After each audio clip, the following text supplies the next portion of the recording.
순수하고 세세하게 다뤄져 있고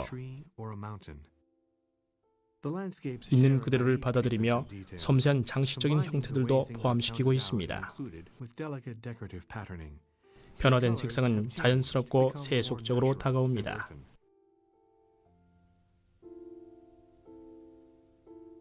1919년도 작품인 앉아있는 누드입니다. 팔과 상체의 표현 기법은 입체파에 근접해 있음을 알 수가 있습니다. 입체파들에게 심오한 경의를 표했지만 미로 자신의 말처럼 그들과는 반대로 발전해 나갔죠.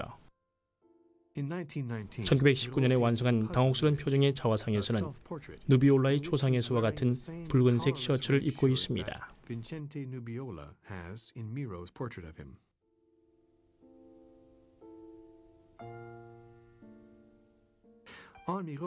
실크 파자마처럼 보이는데 벌어진 칼라 사이로 목선이 육감적으로 드러나 있습니다. 가슴의 털까지도 노출돼 있어 마치 옷을 벗고 있는 듯한 느낌마저도 듭니다. 2년 전 작품인 리카르테의 초상과는 달리 이 작품에서는 부드러운 분놀림이 느껴집니다. 보조개가 있으며 포동포동한 얼굴에 윤곽이 뚜렷하죠. 기름을 발라 빗어넘긴 머리까지도 선명합니다.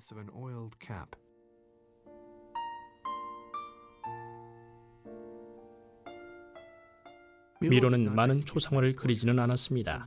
1917년도의 화풍과는 전혀 다른 이 초상화는 그의 젊은 모습이 담긴 유일한 그림이기도 합니다. 1920년 파리에 갓 도착한 20살의 미로를 보여줍니다. 미로는 기존과 전혀 다른 화풍의 그림을 그리고 싶었습니다. 이 그림을 구입할 당시의 피카소도 같은 생각이었는지도 모르죠. 1920년에 테이블에 토끼가 있는 정물화에서는 강한 밑받침과 사물들 사이에서의 뚜렷한 대비를 보여줍니다. 테이블과 그 주변은 해체되고 양식화된 모습인데 반해 토끼나 생선, 채소와 닭의 모습은 매우 사실적으로 표현되었죠.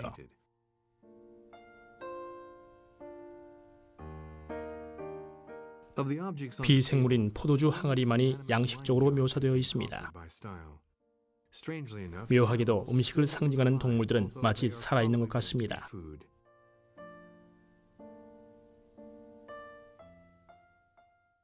오랜 준비 끝에 파리에 도착한 미로는 경제적으로 어떻게 자립할 수 있을지 고민해야 했습니다.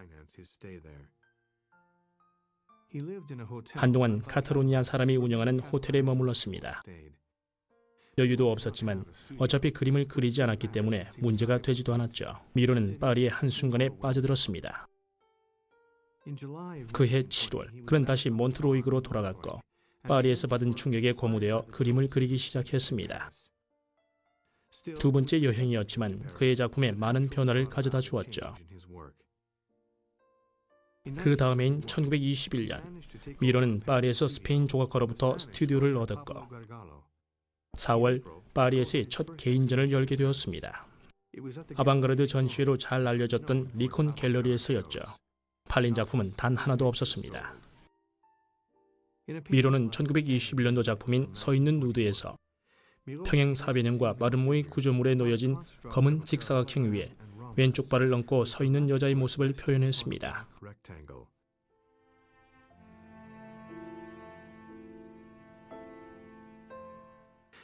여자 뒤로 파란 바탕이 보이고 검은색의 또 다른 바탕색을 볼 수 있습니다. 각진 형태를 돋보이게 하는 흰선에 의해 단절된 느낌이 듭니다. 여자의 가슴이 총알처럼 날카롭고 단단하게 표현되었습니다. 동시에 여자의 경직된 자세와 해부 모형처럼 보이는 원형의 무릎과 그녀의 몸에서 로마네스크 양식도 엿볼 수가 있습니다.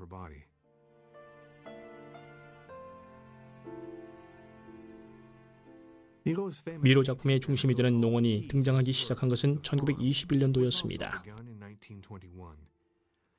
추상적인 도형과 서로 조화를 이룬 모습은 분명히 새로운 사조의 영향이었습니다. 예를 들어 첫 번째, 검은 원의 정중앙에 위치한 유칼리 나무의 밑둥, 두 번째, 오른쪽 닭장 주변에 둘러쳐진 붉은 사각형, 세 번째, 왼쪽 아래의 붉은 타일과 검은 마름모 부분, 네 번째, 둥근 달, 태양이 이렇게 창백할 수 있을까요? 붉은 마차바퀴와 닭의 횃대. 5번째, 미로는 쓰러진 양동이 옆에 붉은색 꼭지가 달린 물뿌리기를 놓았습니다.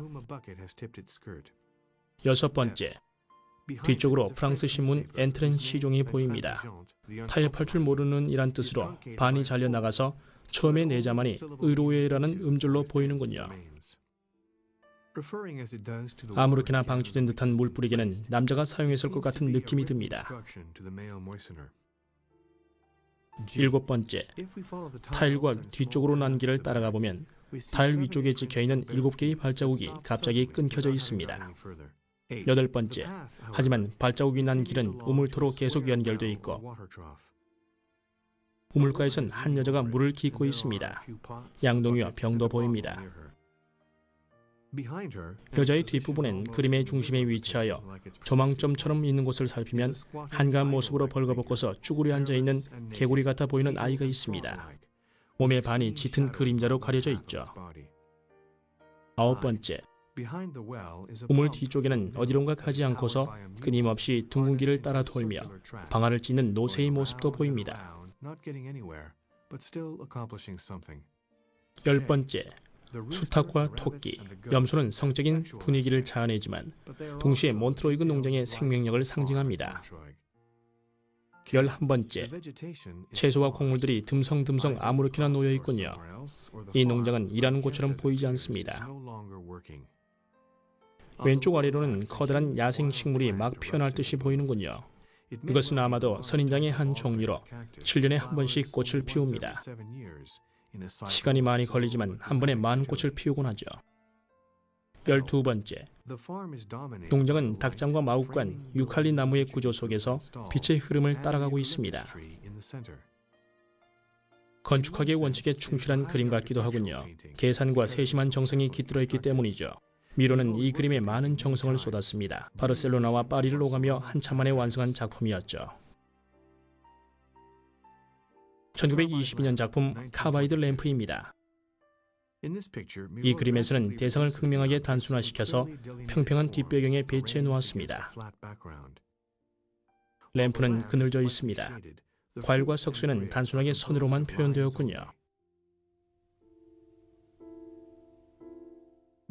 1922년도 작품인 옥수수의 귀는 매우 단순화된 그림입니다.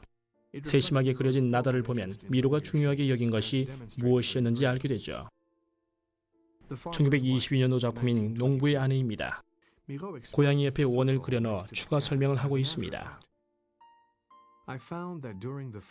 처음에 고양이가 상대적으로 비대해서 그림의 균형을 깨뜨린다고 생각할지도 모르지만 두 개의 원과 각진 선을 그려넣어 균형을 맞추고 있는 것입니다. 상징적이고 비밀스러워 보이지만 몽상적인 캐릭터는 없습니다.